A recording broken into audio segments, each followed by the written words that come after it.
In this video, I'm going to show you how to connect Topstep to Sierra Chart. Now, the first thing you have to do, you want to go inside your Sierra Chart desktop app here, and you want to click on the global settings up top. You want to click on data/trade service settings. Click on that, and then here where it says current selected service, you want to go ahead and look for Rhythmic Direct and then DTC, so click on that. And then over here, you want to click on the A button, and then inside the server list, you want to select Topstep Chicago area non-aggregated, okay?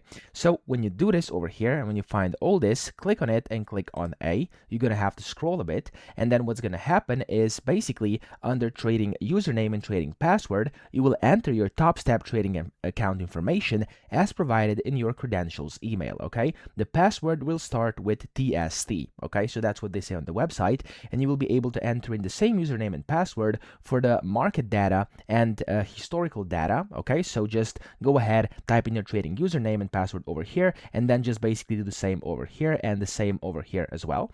And after all three usernames and passwords have been entered, you have to click on the Apply All button over here, and then close this settings window, okay?